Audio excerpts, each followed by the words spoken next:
네, 오늘은 믿음의 결심과 하나님의 은혜라는 제목으로 우리 성도님들과 말씀 나누겠습니다. 오늘 다니엘서 말씀 이제 처음 시작을 하고요. 오늘 또 이렇게 VIP 방문 카드에 이름 쓰신 분이 이제 글씨가 제가 좀 잘 판독이 어렵긴 하지만 다니엘 리트 가족이십니다. 우리 퍼스트립 다니엘 오셨는데 우리 다니엘 리트 우리 성도님 가족 다시 한번 환영의 박수 흘려드리겠습니다. 이렇게 또, 오늘 다니엘서 처음 시작하는데, 진짜 이름이 다니엘이신 분이 오신 거예요. 자, 이렇게 다니엘서 오늘부터 시작해가지고요, 이제 한 또 10주 정도 우리 다니엘 말씀 나누고요, 우리 성탄절에는, 우리 다음 주 하고 그 다음 주에는 우리 예수님과 관련된 말씀을 또 2주 동안 나누도록 하겠습니다. 자, 오늘 말씀 우리 다니엘서 들어가면서 우리가 한번 솔직하게 한번 생각해 보려고 합니다. 저도 솔직하게 한번 생각해 보려고 하는데요. 자, 우리가 어떤 결정들을 내릴 때 우리가 가장 고려하는 것이 무엇인가? 자, 사람들이 다 좋은 명분을 내어 겁니다. 그런데 제가 이제 어떤 일을 하면서 또 사람들과 대화를 나눠보고 또 이렇게 의견 조정을 하면서 느끼게 되는 것이 뭐냐면 그 이제 겉으로 드러나는 명분은 굉장히 작은 부분이고 사실은 그 밑에 굉장히 큰 덩어리가 숨겨져 있구나라는 것을 느끼게 됩니다. 자, 우리가 어떤 결정을 내릴 때 기준이 되는 것이 무엇들이 있는가? 우리가 한번 생각을 해보겠습니다. 첫 번째는 쾌락이 있는 것 같아요. 쾌락. 자, 이것이 나한테 즐거움을 주는 것인가? 이것이 내가 좋아하는 것인가? 이걸 반대로 얘기하면은 이게 나한테 얼마나 고통을 조금 주는 것인가. 자, 이것을 우리가 판단 기준으로 삼는 것 같아요. 두 번째는 뭐냐면 돈입니다. 자, 우리가 자본주의 사회에 살고 있잖아요. 우리가 당장 직장을 이렇게 구할 때도 시간당 10불 주는 곳이 있다고 하고 또 시간당 20불 주는 곳이 있다 그러면은요. 자, 다른 어떤 모든 핑계를 대서라도 시간당 20불을 받는 곳으로 우리가 가려고 할 겁니다. 자, 물론 다 그렇지는 않은 것 같아요. 저도 우리 교회 분들 중에 보니까 요 10불을 선택하는 분이 있습니다. 다른 이유가 있기 때문인 거죠. 하나님 나라의 일을 위해서 그렇게 하시는 거예요. 저는 그렇게 생각합니다. 그 다음에 세 번째 판단 기준이 또 뭐가 있는가? 명예가 있는 것 같아요. 내가 이 일을 하면 사람들이 나를 얼마나 부러워할까? 나를 얼마나 우러러볼까? 내가 얼마나 자랑스러운가? 자, 아니면은요, 반대로, 내가 이 일을 하면은 이게 얼마나 창피한 것인가, 라는 그런 기준이 있는 것이죠. 사도 요한은 이런 것을 가지고 육신의 정욕, 안목의 정욕, 이생의 자랑이다, 라고 이렇게 표현을 했습니다. 자, 이런 것들이 이렇게 육신의 정욕, 안목의 정욕, 이생의 자랑이 이 세상을 주도하고 있고, 또 우리의 마음까지 주도하고 있다고 말씀을 하세요. 겉에는 내걸고 있는 것이 있지만은 밑에는 그런 것들이 있는 것이죠. 자, 우리가 다른 사람 얘기하기 전에요. 나는 어떤가? 오늘 우리가 말씀 들으면서 한번 우리가 솔직하게 한번 생각해 보면 좋겠습니다. 내 안에 정말 그리스도께서 사시는 것인가? 아니면 사도 요한이 얘기했던 것처럼 내 안에 세상이 크게 도사리고 앉아가지고 나를 꽉 움켜쥐고 그래서 이제 그것이 어떤 결정을 내리게 하는가. 자, 오늘 우리가 말씀을 통해서 이걸 진지하게 우리가 생각해 보면 좋겠습니다. 자, 오늘 말씀의 주인공은 이제 다니엘입니다. 다니엘. 자, 그는 출신 성분이 굉장히 좋은 사람이에요. 오늘 본문에 보니까 여기 나오는 사람들이 보니까요, 유대에서 왕족이었거나 다 귀족이었던 사람들입니다. 적어도 귀족, 아니면 왕족이었어요. 자, 뿐만 아니라 다니엘과 소년들이 어떠했는지 우리가 4절 말씀에 표현하고 있죠. 흠이 없었다라고 표현하고 있습니다. 흠이 없었다. 자, 사람이 흠이 없고 용모가 아름답고 아주 잘생기고 멋있었대요. 자, 게다가 모든 지혜를 통달했고 지혜를 통찰하고 학문에도 익숙했다라고 말씀하고 있습니다. 자, 예전에는요, 우리가 이제 한국적인 표현으로 하면은 이런 사람들을 두고 팔방미인이다라고 했습니다. 팔방미인. 자, 요즘은요, 이런 사람 두고 뭐라고 하냐면 제가 새로운 거 하나 알려드릴게요. 엄친아라고 합니다. 엄친아. 자, 엄친아라고 아시는지 모르겠는데요. 엄친아는요, 엄마 친구의 아들을 줄임말이에요. 엄친아. 엄마 친구의 아들. 늘 엄마가 나를 비교할 때, 나를 비교할 때 정말 모든 것이 완벽한 그 사람. 자, 이게 엄친아거든요. 엄마 친구의 아들. 자, 여기 다니엘을 비롯해가지고 여기 나오는 사람들이 다 엄친아들입니다. 자, 그런데 이 엄친아들이요, 시대를 잘못하고 태어난 거예요. 자, 그래도 이제 저나 성도님들이 이제 감사하게 되는 것은, 우리는 그래도 좋은 시대를 살고 있구나라는 것이 참 감사하잖아요. 그렇지만 이제 저도 할머니 얘기 들어보면은 전쟁 때 태어났던 분들, 그 전쟁통에 사셨던 분들, 또 나라를 빼앗겼을 때 태어나고 나라 빼앗겼을 때 사셨던 사람들이 많아요. 자, 그런데 이제 오늘 말씀해 보니까 이 엄친아들이요, 나라가 망했습니다. 그래가지고 정말 잘난 사람들인데 포로가 돼가지고 바벨론에 지금 끌려간 거예요. 자, 그래도 우리 성도님들이나 저는 우리가 끌려온 게 아니잖아요. 우리가 이 미국 땅에 있는 거 선택해서 온 것입니다.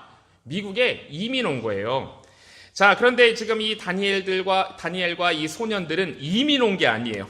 포로가 되어가지고 노예로 끌려왔습니다. 자, 세상 표현을 쓰자 그러면요, 이들은 다 불루나들이에요. 불루나들. 엄친아가 불루나가 되었습니다. 자, 이것이 이제 다니엘의 운명이었어요. 자, 그런데 오늘 말씀 보니까요, 기회가 온 것 같습니다. 자, 우리들도 살다 보면은 참 좋은 기회를 하나님께서 주시는데 기회가 온 것 같아요. 자, 하나님이 주신 기회인지 모르겠지만 어쨌든 기회가 왔습니다. 우리가 다니엘 1장 3절에서 5절을 보면은요, 왕이, 이제 이 바벨론 왕이 환관장을 통해서 다니엘과 세 친구를 선택을 했어요. 자, 흠없고 용모가 아름답고 또 지혜가 있고 지식이 있는 이 소년들을 선택해가지고 3년 동안 이 갈대아 사람들의 학문과 언어, 바벨론 사람들의 학문과 언어를 가르치게 했습니다. 그러니까 이 특수 교육을 시킨 거예요. 아주 특별하게 이들을 교육을 시킨 것이죠. 자, 그것뿐만이 아니고요, 왕이 먹는 것과 똑같은 음식, 왕이 마시는 것과 똑같은 포도주를 날마다 풍성하게 제공해줘가지고 3년 동안 먹게 한다는 거예요. 그리고는요, 이 3년 동안 교육하고 잘 먹인 후에 왕 앞에서 심사를 받게 하겠다라는 것입니다.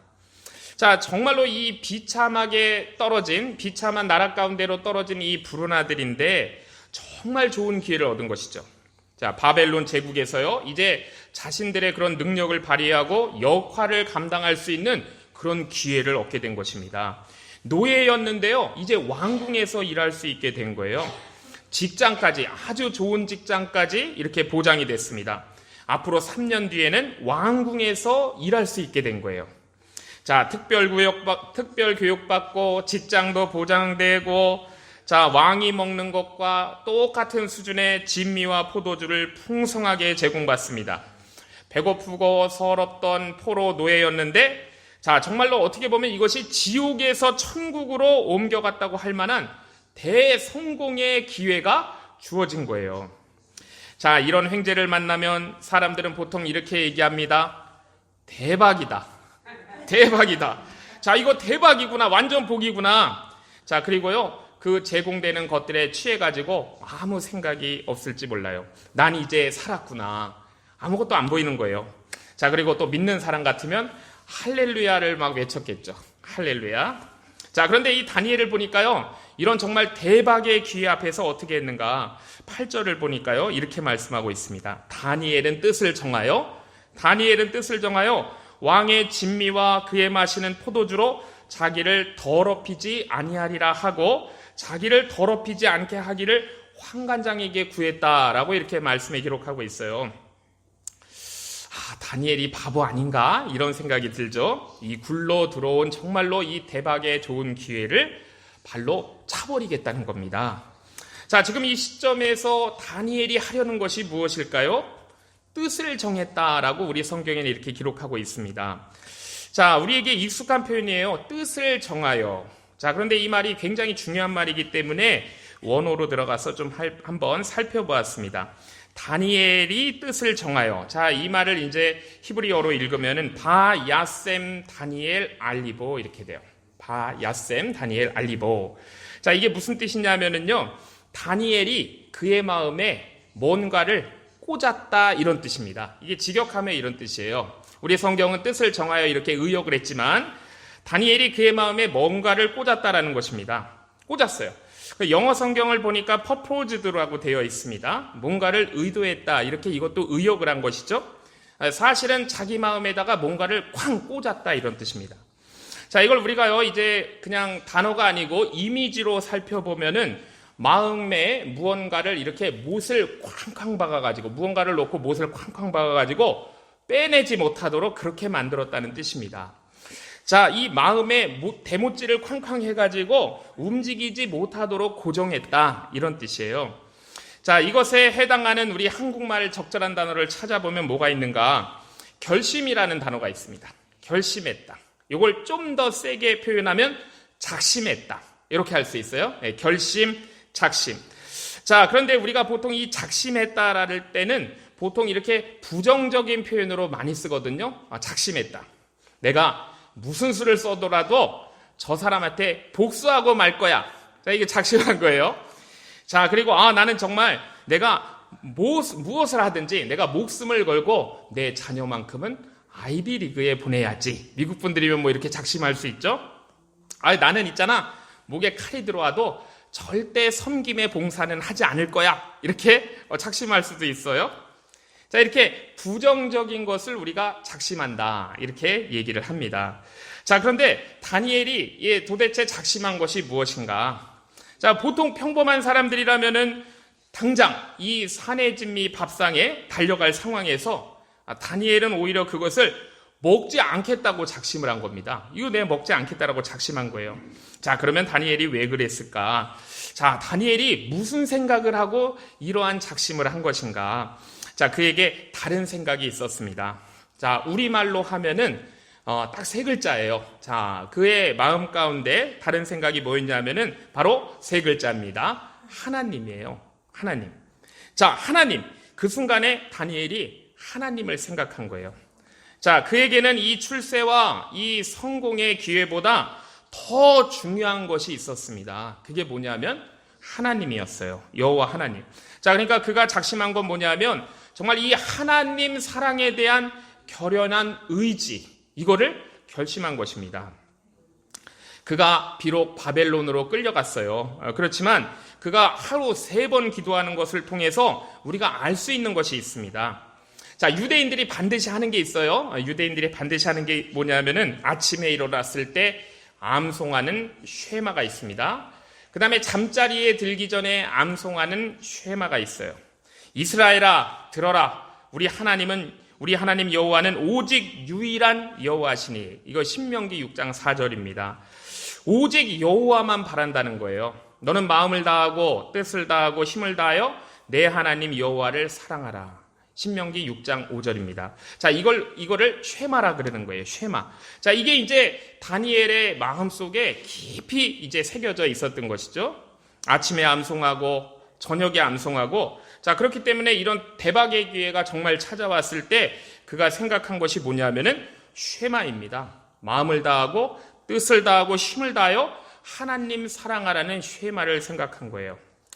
자, 우리 예수님께서요, 이 쉐마를 가장 큰 계명 제1계명이라고 하시면서 이 말씀을, 신명기 말씀을 인용하셨습니다.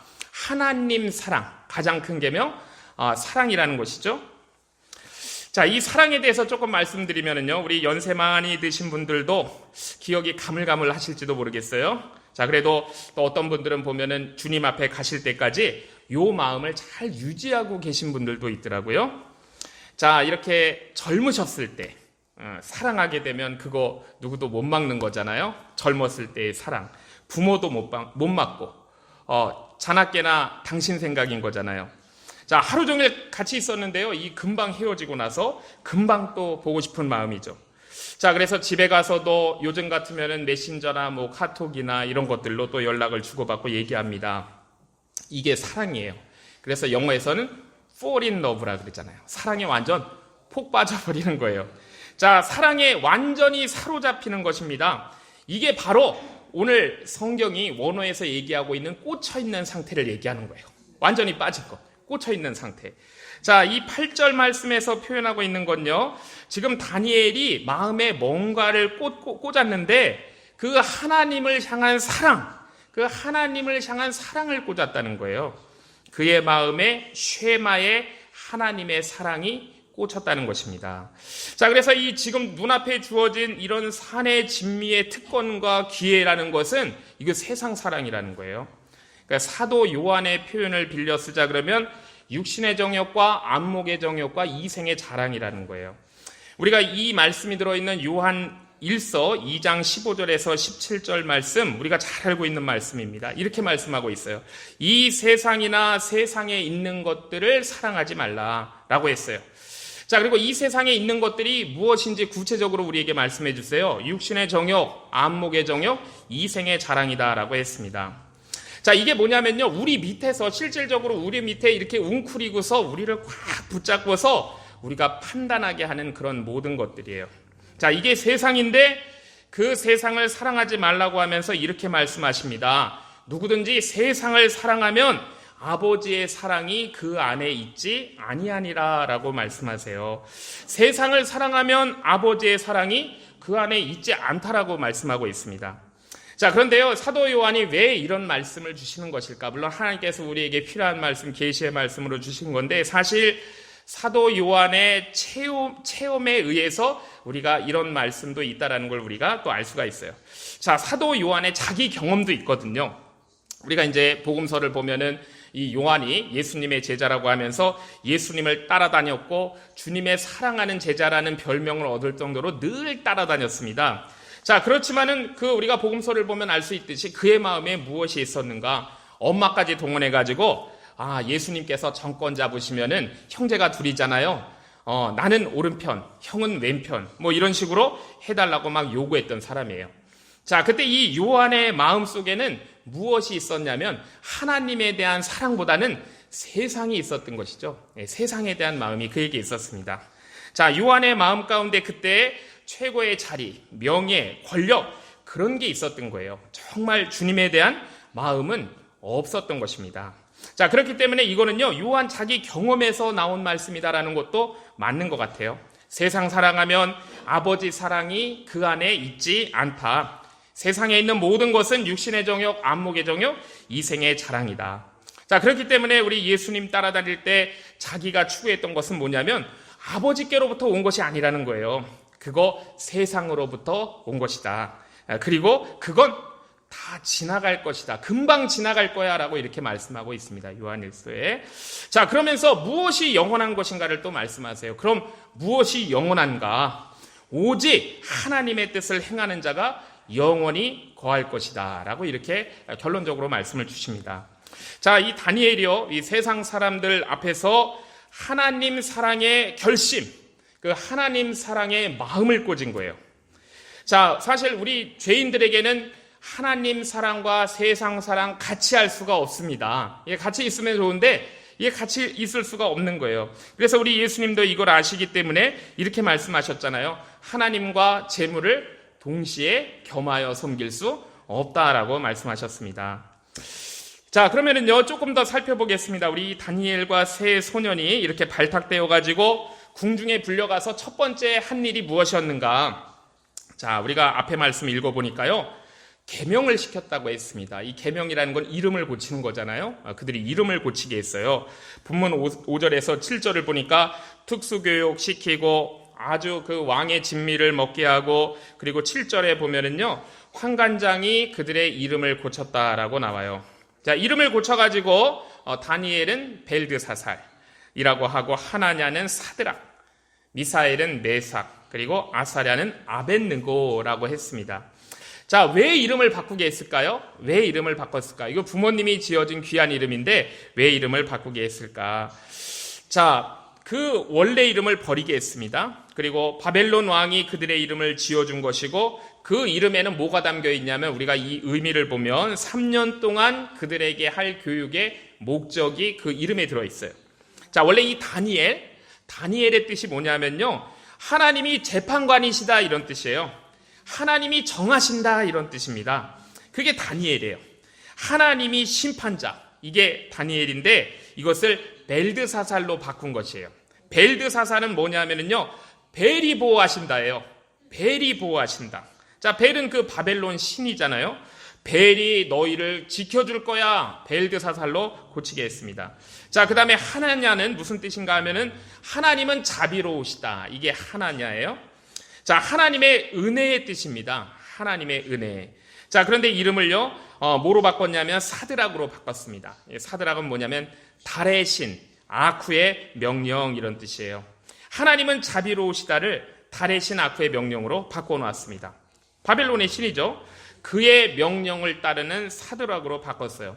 자, 그 다음에 미사일의 뜻은 뭐냐면요, 하나님과 같은 분이 세상에 어디 있냐. 이게 미사일이에요. 하나님과 같은 신분이 세상에 어디 있냐. 자, 그런데 이걸 메삭으로 바꿨습니다. 메삭은 무슨 뜻이냐면 아쿠 같은 분이 어디 있냐 이런 뜻이에요. 아쿠 같은 분. 아쿠는 바벨론의 신인 것이죠. 아사랴는요, 하나님께서 도우신다 이런 뜻이에요. He helps 이런 뜻입니다. 하나님께서 도우신다. 자, 그런데 아벳느고로 바꾸게 했습니다. 아벳느고는 뭐냐면 그 바벨론의 신 느고의 종 이런 뜻이에요. 느고의 종. 자, 이들에게 아주 멋지고 맛있는 음식을 막 먹이면서 이들에게 지금 하려고 하는 것이 무엇인지를 알려주시는 거예요. 자, 이 네 명에게 하나님을 빼버리려고 하는 것이죠. 하나님을 빼버리려는 거예요. 자, 이 바벨론 왕의 그 발탁과 모든 특혜가 우리가 세상적인 관점으로 보면은 장래까지 다 보장된 정말 화려한 성공이었습니다. 그렇지만은 하나님은 한 분이시기 때문에 뜻을 다하고 힘을 다하여 하나님을 사랑하는 신앙적 관점에서 보면은 이건 대박이 아니고요, 완전히 심각한 위기 상황이었어요. 자, 그 대박, 그 특권의 그 핵심이 무엇이었는가? 하나님을 그들로부터 다 빼내려는 것이었습니다. 세상에 취해버려가지고 하나님 잊게 만들려고 하는 것이었어요. 자, 이 쉐마를 아침 저녁으로 암송하고요, 그것을 마음에 새겼던 이 다니엘은 그때 뜻을 정했다는 것입니다. 자, 우리가 이 성경에 뜻을 정했다, 우리 성경에 이렇게 번역하고 있지만 마음에 못을 쾅쾅 박아가지고요, 움직이지 못하도록 했다 이런 뜻이에요. 그게 뭐냐면 바로 하나님 사랑이라는 겁니다. 뜻을 정하여 왕의 음식과 그가 마시는 포도주로 자기를 더럽히지 아니하리라라고 못을 쾅쾅쾅 박은 거예요. 자, 이 하나님이 빠져버린 세상의 특혜의 상징인 진미와 포도주를 그래서 거부했습니다. 거절했어요. 자, 그러니까는 이 다니엘과 이 소년들이요, 정신이 나간 게 아니에요. 무엇이 중요한지를 정말로 제대로 확실히 알고 있는 것입니다. 자, 원래 우리가 이제 율법서를 보면은요, 율법을 보면 이 고기라든지 포도주를 금하지가 않아요. 물론 많은 성경 해석자들은 이 왕의 진미는 이 바벨론의 우상에 드린 그런 제물일 수 있고, 또 이 진미 중에는 뭐 돼지고기도 있고 율법에서 금하고 있는 해산물들도 많이 있기 때문에 그래서 피했다 이렇게 얘기하기도 합니다. 물론 그것도 맞습니다. 그러나 이 포도주를 마신다고 해서 더럽혀진다라는 것은 율법에 없는 거거든요. 자, 그런데 그들이 진미와 함께 포도주까지 먹지 않겠다고 한 것은요, 하나님이 빠져버린 왕의 특권에 의존해서 살지 않겠다라는 거예요. 하나님을 빼놓고 하나님을 제거하는 왕의 특권에 거기에 우리가 의존해서 살지 않겠다라는 결심, 그런 작심이 거기에 담겨 있는 거예요. 자, 이것이 이제 다니엘의 마음속에 있는 숨겨진 뜻인 것이죠. 나는 세상의 특권으로 살지 않고 나는 하나님의 은혜로 살겠습니다. 자, 오늘 우리도 이 말씀 보면서 우리도 마음에 담아야 되는 거예요. 자, 이 세상의 특권으로 살지 않겠다는 것인데요, 하나님의 은혜로 살겠다는 것인데요, 나는 세상의 특권으로 살지 않고 하나님의 은혜로 살겠다라는 그 결심 우리도 마음에 담아야 되겠습니다. 자기 이름을 고쳐가지고 벨드사살, 바벨론의 신인 벨이 보호할 것이다 라고 사람들이 그렇게 부르는 거예요. 이름을 고쳤으니까. 그렇지만 나는 여전히 나는 다니엘로 살겠다라는 것입니다. 하나님이 정하시는 분이고 하나님이 재판관이시고 하나님께서 모든 것을 결정하신다라는 다니엘로 나는 살 거다라는 거예요. 자, 이렇게 세상의 혜택 대신에요, 전적으로 하나님의 은혜로 살겠다고 결단을 내려서 뜻을 분명히 한 다니엘에게 하나님께서 어떻게 하셨는가. 자, 우리가 이제 말씀을 보면 알 수가 있죠. 하나님께서 그들에게 은혜를 부어 주셨습니다. 하나님께서 이 부어주시는 은혜는요, 세상이 얄팍하게 우리를 꼬드기려고 하는 그런 혜택과는 비교도 할 수 없는 은혜예요. 자, 우리는요, 우리에게 제공되는 혜택에 순간 눈이 멀 수 있지만 뜻을 정하여서 마음에 하나님을 못을 박아버린 그런 다니엘에게는 하나님께서 큰 은혜를 주셨습니다. 바로 이어서 나오는 말씀을 보면은요, 환관장이 굉장히 걱정했어요. 이걸 우려는 했지만 분노하지 않습니다. 분노하지 않고 이거를 수용을 해요. 이들의 말을. 자, 수용을 했습니다. 사실 이게 큰 은혜예요. 우리 9절에 보면 하나님이 다니엘로 하여금 환관장에게 은혜와 긍휼을 얻게 하셨다. 하나님의 은혜입니다. 은혜로 살겠다고 뜻을 세우니까 하나님께서 은혜를 주셨어요. 환관장이 허락했습니다. 자, 그러면서 계속 은혜를 주셔요. 바벨론 왕의 특권을 거부하고 하나님 은혜를 선택해서 채식만 했는데 그들이 더욱 윤택하고 얼굴이 아름답고 기름지게 됐어요. 자, 그리고 그것뿐만이 아닙니다. 하나님이 지혜를 주세요. 자, 지혜를 주시는 건 이거 우리가 억지로 되는 게 아니잖아요. 뭐 3년 동안 우리가 공부한다 그래서 지혜가 막 나오는 거 아니잖아요. 하나님이 그들에게 지혜를 주셨습니다. 자, 그리고 또 예언의 은사도 주셨어요. 미래를 내다볼 수 있는 귀한 은사를 그들에게 주셨습니다. 또 올바른 판단을 내릴 수 있는 그런 영적인 리더십도 그들에게 은혜로 허락하셨어요. 자, 그러니까 이 바벨론 왕이요, 그들을 불러갖고 얘기해 보니까 이것을 인정하지 않을 수 없게 되었다는 것이죠. 자, 우리가 이 오늘 본문에 나오는 다니엘의 관점으로 볼 때는요, 이 세상에 있는 모든 사람은 딱 두 종류인 거예요. 다니엘의 관점으로 볼 때 사람은 두 종류입니다. 첫째는요, 그냥 세상이 주는 거 다 받아먹어요. 그 세상이 주는 거 탐해요. 그거를 추구해요. 자, 그리고 그 세상이 나를 좌지우지하도록 그냥 내버려 두는 사람이 있는 것입니다. 사실 아주 많은 사람들이 세상의 가치, 세상이 제공하는 혜택에 쏠리면서 그냥 그렇게 살아가고 있어요. 자, 그런데 아까 요한일서에서 말씀한 것처럼요, 그거 정말 잠깐이라는 거예요. 순삭이라는 것입니다. 순식간의 삭제예요. 자, 우리가 종종 뉴스에서 미디어에서 보는 것처럼 그런 사람들 그 끝이 얼마나 비참한지 우리가 알고 있잖아요. 자, 이 바벨론 왕의 진미라는 것은요, 일시적인 즐거움을 주는 것은 그것은 분명한 것입니다. 그렇지만 결국은요, 우상의 노예가 되어가지고 우상과 함께 멸망하게 되어 있었던 거예요. 자, 우리 다니엘의 관점에서 볼 때 두 번째 어떤 사람이 있는가? 다니엘 자신처럼 정말 뜻을 정해가지고 하나님 은혜로 살겠다고 작정한 사람들이 있는 거예요. 자, 성경은요, 이런 사람들로 가득 차 있는 거잖아요. 자, 우리가 다니엘 말씀을 보면서 한 두 사람만 제가 말씀을 드려볼게요. 첫 번째는 여호수아가 그랬습니다. 이제 가나안 정복이 거의 마무리되어 갈 즈음에 그가 이스라엘 백성들을 모아놓고 분명하게 선언했어요. 우리 여호수아 24장에 보면 만일 여호와를 섬기는 것이 너희에게 좋지 않게 보이거든 너희 조상들이 강 저쪽에서 섬기던 신들이든지 너희가 거주하는 땅에 있는 아모리 족속의 신들이든지 너희가 섬길 자를 오늘 택해라 라고 얘기했어요. 너희 가고 싶으면 다 가버려라 이런 뜻이죠. 물론 가지 않았습니다. 자, 그러면서 너희가 다 간다 하더라도 나는 오직 나와 내 집은 여호와만 섬길 것이다 라고 선포했어요. 자, 바로 요거예요. 요것이 다니엘이 뜻을 정한 것, 작심한 것과 똑같은 거죠. 오직 나와 내 집은 여호와를 섬기겠노라. 다니엘이 뜻을 정한 것과 정확하게 일치하는 똑같은 그런 표현입니다. 자, 그렇게 뜻을 정한 여호수아를 하나님께서 정말로 확실하게 책임져 주셨어요. 자, 그 다음에 이제 조금 다른 표현으로 보면은요, 우리가 잠언 30장에 보면 아굴이라는 사람이 나와요. 독특한 기도를 드린 사람으로 유명한 아굴입니다. 자, 우리가 다 이렇게 기도할 필요는 없을 것 같아요. 그렇지만은 그가 기도한 이유를 우리가 분명히 마음에는 담아야 됩니다. 제가 두 가지를 주님께 구하겠습니다. 제가 죽기 전에 꼭 이루어 주십시오. 하나는 헛된 것과 거짓말을 내게 멀리 하시고 또 다른 하나는 나를 가난하게도 마시고 부하게도 마시고 필요한 양식으로 나를 먹이소서라고 기도했어요. 자, 우리가 이제 기도라 그러면은요, 사람이 좀 이렇게 꿈을 크게 가지고요, 큰 비전을 가지고 그렇게 기도해야 될 것 같은데, 뭐 이렇게 시시한 기도를 하는가, 우리가 이렇게 생각할 수 있어요. 자, 그런데 이 시시한 기도 같지만 진짜 엄청난 기도죠. 자, 왜 이런 기도를 했을까? 우리가 그 이유를 한번 살펴봐요. 자, 그 이유가 이렇게 말씀합니다. 혹 내가 배불러서 하나님을 모른다.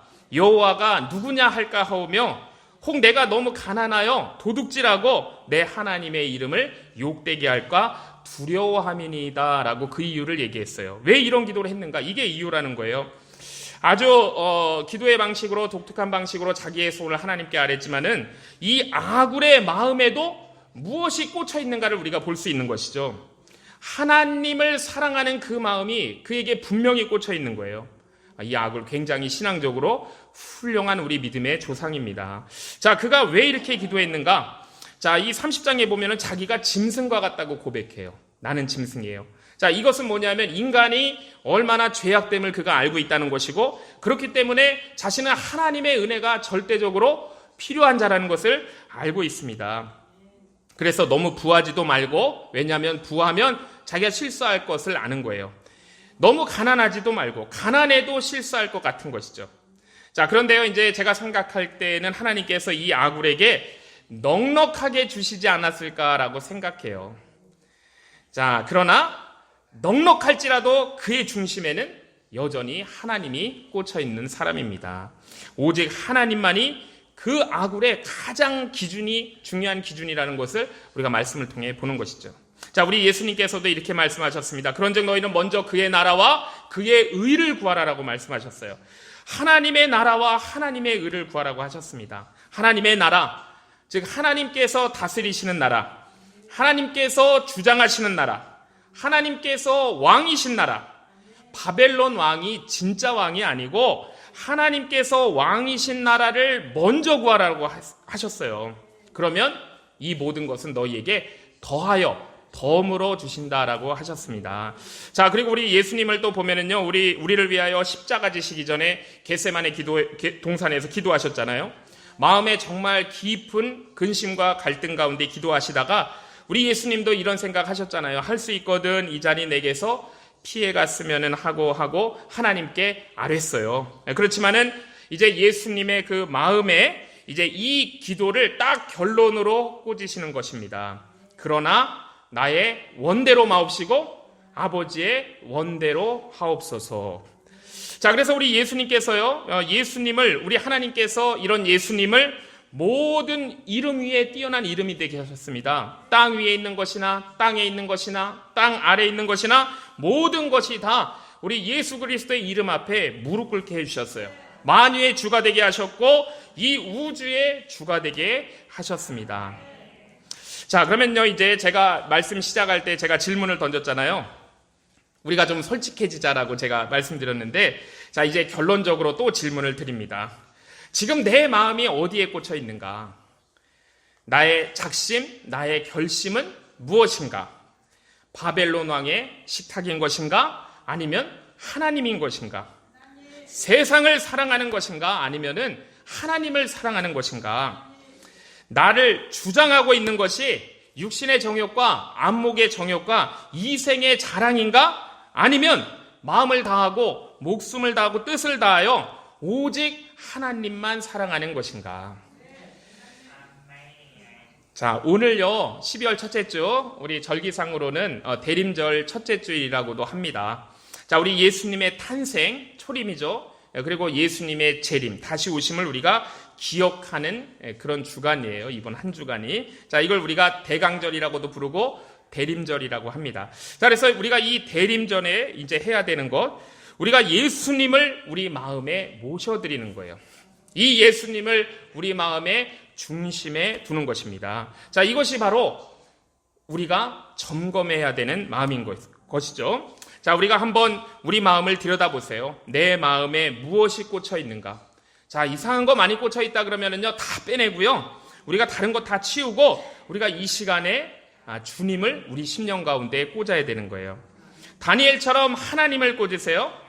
자, 이것이 바로 뜻을 정하는 것입니다. 예수님께서 나의 중심에 앉게 하세요. 이것이 뜻을 정하는 것입니다.